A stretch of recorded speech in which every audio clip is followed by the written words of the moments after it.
लोकसभा चुनाव अब यूँ कहें अपने अंतिम चरण पर है। छठा चरण 25 मई को है, उसके बाद 7वां चरण है। ये बहुत महत्वपूर्ण चरण है। अगर बात करें हम तो सबसे वीआईपी सीटों में पूर्वांचल की सीटें आती हैं, चाहे वो मऊ हो, गोरखपुर हो या बनारस हो। बनारस से खुद प्रधानमंत्री आते हैं। लेकिन बड़ी बात यह है कि मऊ इस बार कुछ हॉट सीट है। इसके पीछे का कारण ये है कि पिछले 2022 के चुनाव की बात की जाए तो समाजवादी पार्टी के साथ मिलकर चुनाव लड़ने वाले ओम प्रकाश राजभर अब बीजेपी की तरफ चले गए हैं। लेकिन उनकी जीत में अहम भूमिका निभाने वाले राजीव राय जी अभी हमारे साथ हैं बात करने के लिए, और उनसे बात करते हैं कि 2022 के मुकाबले इस बार 2024 का चुनाव है और सियासी गणित ये कहती है कि समाजवादी पार्टी धरातल पर मजबूत है। लेकिन चूंकि 3 मंत्री मऊ से आते हैं, वो अगर बात करें ओम प्रकाश राजभर की, अगर हम बात करें तो इस लोकसभा सीट से ओम प्रकाश राजभर हैं, AK शर्मा हैं और इसके साथ साथ दारा सिंह चौहान हैं जो इनके साथी रह चुके हैं। तो सबसे पहले तो इनसे ये जानने की कोशिश करते हैं, अपने ही पुराने साथियों से लड़ाई है तो क्या कहना चाहेंगे इस पर?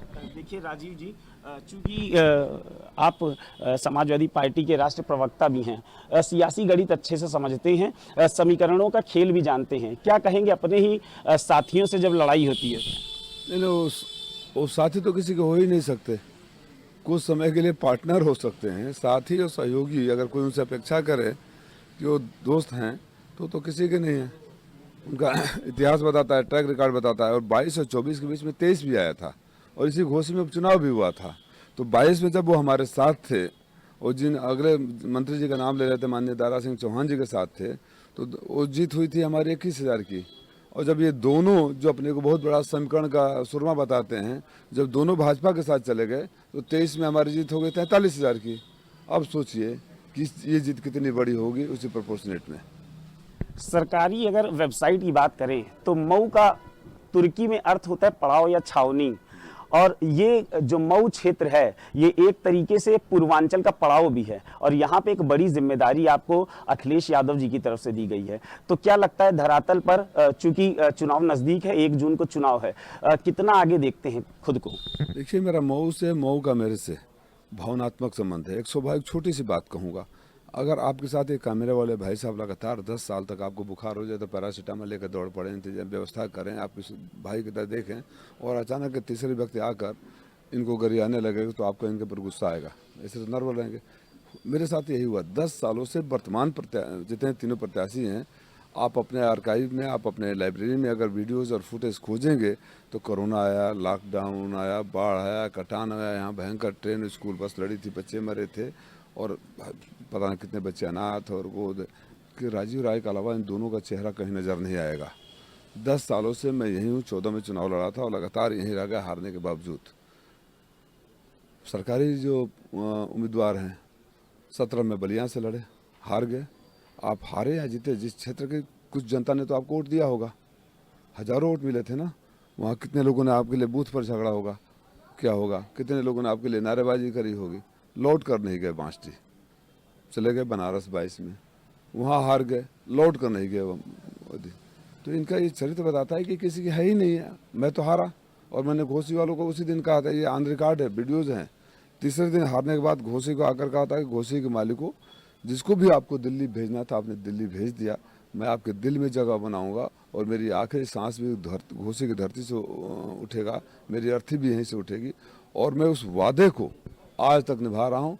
आज घोसी के दिल में राजू राय बसता है, राजू राय के दिल में घोसी बसता है। सड़क, शिक्षा, रोजगार या स्वास्थ्य बात करें तो लोकसभा, अपने लोकसभा क्षेत्रों में क्या देखते हैं कि पिछले जो सांसद रहे 2019 में, अगर अतुल राय जी की भी बात करें तो कहां तक देखते हैं कि कितना कार्य किया है और कितना पीछे छूटा है दूसरे लोकसभा सीटों के? अगर हम उत्तर प्रदेश की 80 लोकसभा में बात करें तो मऊ आपको किस नंबर पर नजर आता है इस सरकार में?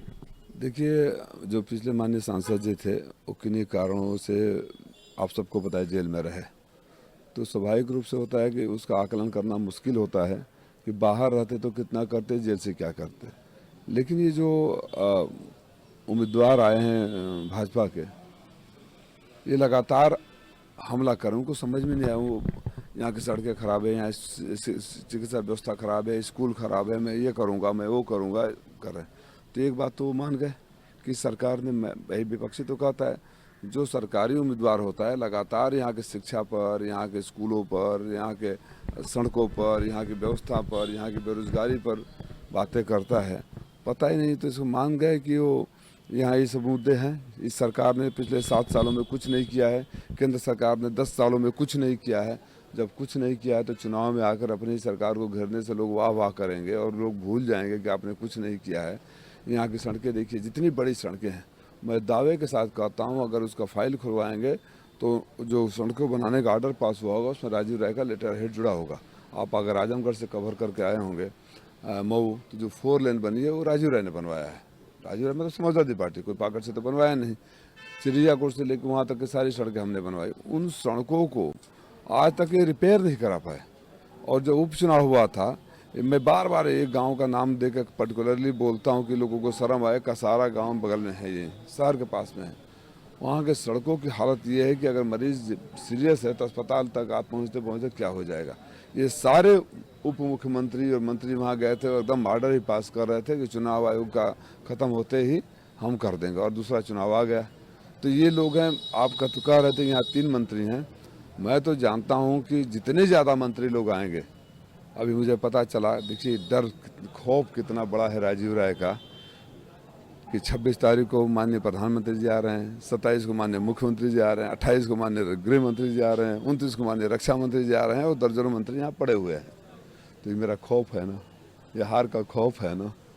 और कोई आ जाए, जनता के मन मस्तिष्क में उनकी गालियों में, उनके कानों में वो गालियाँ गूंज रही है, वो बदतमीजियाँ गूंज रही है। और जो लगातार ये बदतमीजी इनके बच्चे मेरे साथ कर रहे हैं उसका भी आक्रोश मैं उनकी भाषा में जवाब तो दे नहीं सकता। अब बताइए, कल एक इंटरव्यू सुन रहा था, वो व्यक्ति पता ना मानसिक स्थिति ठीक है या नहीं। राजीव राय आप शब्दों का प्रयोग करते हैं। आप मीडिया के साथी बताइए, कभी पूरी जिम्मे तो समाजवादी पार्टी का पहला प्रवक्ता हूँ, ऑफिशियली पहला प्रवक्ता हूँ 2011 से। आज तक मेरे मुँह से कभी कितने भी कड़ा वाद विवाद हो जाए डिबेट में, अब शब्द सुना है आप लोगों ने। अभी व्यक्ति ऐसे, और उनकी पहचान क्या है? माँ बहन की गाली देना, जूते मारने की बात करना, गाड़ी लूट लेने की बात करना, पैसा रख लेने की बात करना, पत्रकारों को यहाँ पिटवा दिया आदमी कि इस शक में कि हमारे वीडियो रिकॉर्डिंग कर रहे हैं। आप तो हमारे अच्छे माध्यम है ना मेरी बात पहुँचाने के लिए, हम क्यों इंटरव्यू दे रहे हैं? हम तो ऐसे भी सभाएँ करते हैं। इंटरव्यू देने का मतलब कि ये बातें और पहुँचेगी। तो कौन सा भैया आपको डर है कि अगर पत्रकार कवरेज करने गए हैं तो रिकॉर्ड कर लेंगे? कौन सा दुष्कर्म, कुकर्म, झूठ सांच बोल रहे थे, गाली गलौज कर रहे थे? आप एक कैबिनेट मिनिस्टर हैं, आप चुनाव प्रचार करने आए हैं, अपने पार्टी और कैंडिडेट के बारे में बोल रहे होंगे, तो उसमें डर कैसा? एक अति महत्वाकांक्षा होती है ओम प्रकाश राजभर जी के साथ, शायद ये देखने को मिलती है। अपने पुत्र के बारे में वो ये कहते हैं और उनके पुत्र भी ये कहते हैं कि 55 वर्ष दिया है ओम प्रकाश राजभर ने, तब जनता ने यहाँ उनको बैठाया है। और वो ये दावा करते हैं कि भारतीय जनता पार्टी का सिंबल नहीं है, वो अपने सिंबल पर इसीलिए लड़ाई लड़ रहे हैं क्योंकि घोसी लोकसभा की जो जनता है वो ओम प्रकाश राजभर जी के चेहरे पर वोट देगी। आपको क्या लगता है कि बीजेपी का सिंबल होता तो ज़्यादा मजबूती के साथ असर होता, या फिर अरविंद राजभर का ये स्टेटमेंट कि ओम प्रकाश राजभर का चेहरा ही एक सिंबल है, इस पर क्या कहेंगे? पहली बात, ये तीनों बाप बेटा को एक बीमारी है अपनी ही बड़ाई करते रहने के लिए। सेल्फ जो करते रहते हैं ना, अपनी तारीफों के पुल बांधते रहते हैं। जब राजनीति में हो, लोकतंत्र में, तो जनता आपके बारे में कहनी चाहिए। ये कह रहे हैं कि ब्रांड बन चुके हैं, इतना बड़ा चेहरा बन चुके हैं। मैं पहले दिन मेरा पहला स्टेटमेंट था कि इनकी वो छड़ी है जो बिना सहारे के खड़ी नहीं हो सकती। इनको जनता ने नहीं यहाँ बैठाया है, इनको जुगाड़ ने बैठाया है, और उस जुगाड़ के इस बार हवा निकाल देंगे राजीव राय यहाँ। एक बार समझ नहीं पाए, इनकी हैसियत इतनी ही थी कि इसी लोकसभा में 2019 का जब छड़ी सिंबल पर अकेले चुनाव लड़े थे तो मात्र 39,500 वोट मिले थे, बलिया से 35,000 वोट मिले थे। अगर इतनी बड़े ब्रांड हैं और यहाँ बैठाया है तो बिना सहारे के अकेले अपने दम पर कहीं खड़े क्यों नहीं हो जाते? खड़े होकर देख लें। तो ये तो इनकी हकीकत है। ये क्या है? जो आदमी बार बार सहारा खोजता है, इनको गाली देता है, उनको गाली देता है। अच्छा, मान ली भाजपा में रहे, भाजपा के साथ गठबंधन किया, उससे पहले कभी बने नहीं थे, जीत गए। भाजपा वालों को गरियाने लगे तो अकेले लड़के बीच में 19 में देख लिए तो हैसियत पता चल गया। हमारे यहाँ है तो हमारे यहाँ से इनकी महत्वाकांक्षा, जो आपने कहा थी महत्वाकांक्षा पूर्ति नहीं हुई, तो जाकर वहाँ हमको गरियाने लगे। इन मेरे लिए सबसे बड़ा यूएसपी ओम प्रकाश राजभर जी ही हैं। उनका ये बड़बोलापन, उनका ये अहंकार, वो ये मेरे लिए यूएसपी है कि लोगों को पता चलता है कि एक राजीव राय कौन है और ये लोग कौन हैं। और फिर मैं बोल रहा हूँ, इनकी जो भाषा है, इनकी जो संस्कार विहीन कार्यशैली है, जो अब मैं नाम नहीं लेता, मैं तो उनके बारे में बोलना भी बंद कर दिया था। मैंने नाम रख दिया मनोरंजन मंत्री। बोलते हैं, बातें को सुनिए, मुस्कुराइए और आगे चल दीजिए। यहाँ मुद्दा क्या है, यहाँ क्या बातें होनी चाहिए? बात होना चाहिए यहाँ बुनकरों के लिए जो तबाही का दौर चल रहा है। फ्लैट रेट पर बिजली थी, ख़त्म हो गई, जीएसटी लगा दिया, महंगाई बढ़ गई। यहाँ बुनकरों का जो हथकरघा उद्योग था वो एक अपने आप में अपने लोग आत्मनिर्भर थे। वहाँ हालत ये हो गई कि जरी का काम बंद हो गया, जीएसटी लग गया, बिजली का रेट बढ़ गया, छापामारी हो गया और बच्चे पलायन कर रहे हैं। जो लोग यहाँ आत्मनिर्भर थे वो भी कहीं जाकर मजदूरी करें। बात इस पर होना चाहिए, बात इस पर होना चाहिए कि माननीय प्रत्याशी महोदय जो बात बोलते हैं उसके जिम्मेदार कौन है? आप बोलते हैं यहाँ स्कूल नहीं है, यहाँ सड़क नहीं है, यहाँ ये नहीं है, यहाँ सड़कें ऐसी है, सपा जिम्मेदार है। अब इसे इंसोमनिया कहें या क्या कहें? 7 साल से यहाँ और 10 साल से वहाँ आपकी सरकार है और जिम्मेदार सपा है, तो कितनी निकम्मी सरकार है जिसको लोग, तो इतनी निकम्मी सरकार है तो लोग बदलेंगे ही बदलेंगे ना। तो ये देखिए, चरित्र बार बार बाहर आ जाता है। कितने भी चाशनी में लपेट कर बात करने की कोशिश करें, आपका असली चरित्र बाहर आ जाता है और इनकी विदाई में कोई रोक नहीं सकता। जमानत जब्त हो जाएगी 5 तारीख को, आप मुझसे बात करिएगा। जमानत इनकी जब्त नहीं करा दिया तो फिर कहाँ? अभी तो भाजपा का पोजीशन ठीक बा। भाजपा की पोजीशन ठीक है। नहीं, मोदी जी के चलते। मोदी जी के चलते। मोदी जी कुछ काम किए क्या? हमारे बहुत काम करे ना। ऐसे में विपक्षी तो कर रहे हैं कि कोई काम ही नहीं। अरे भाई, काला से ना हो।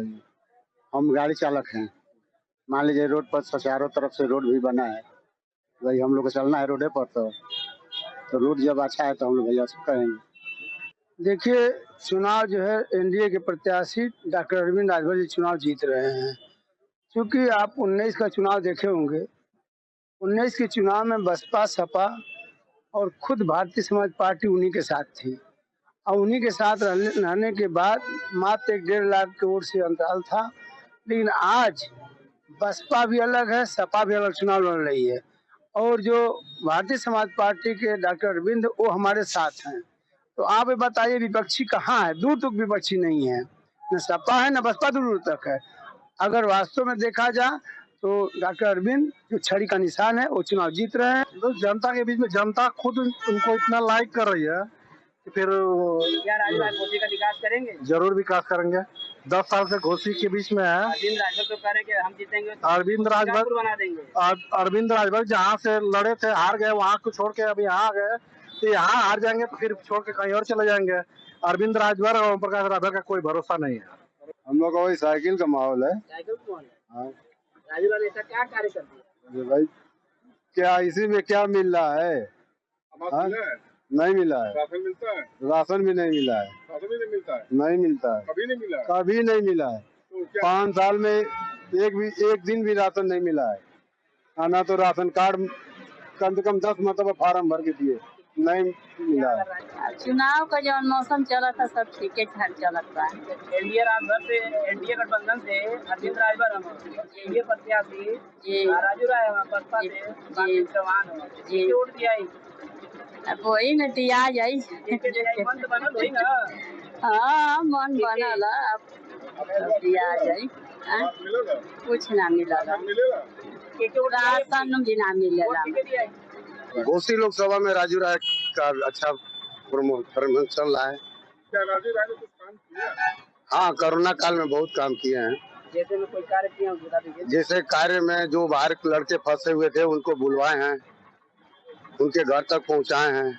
और क्या कार्य किया? और जिसके घर पे राशन वासन कमी थी उसको पूरा किए हैं। और बीजेपी भी बांट रही है, वो भी बांटे थे शौचालय भी बीजेपी बांटी है, जी। आवास भी बांटी है जी। आखिर नौकरी चाकरी के नाम पे कुछ नहीं है। जो ज़मीनी हकीकत है उससे रूबरू होना बहुत ज़रूरी है। और जनता जानती है कि मऊ लोकसभा, अगर घोसी लोकसभा सीट की बात करें तो यहाँ पे किन ज़रूरतों पर और किन विकास के मुद्दों पर बात होनी चाहिए। वीडियो जर्नलिस्ट सनोज शर्मा के साथ अमरीश सिंह, समाचार प्लस।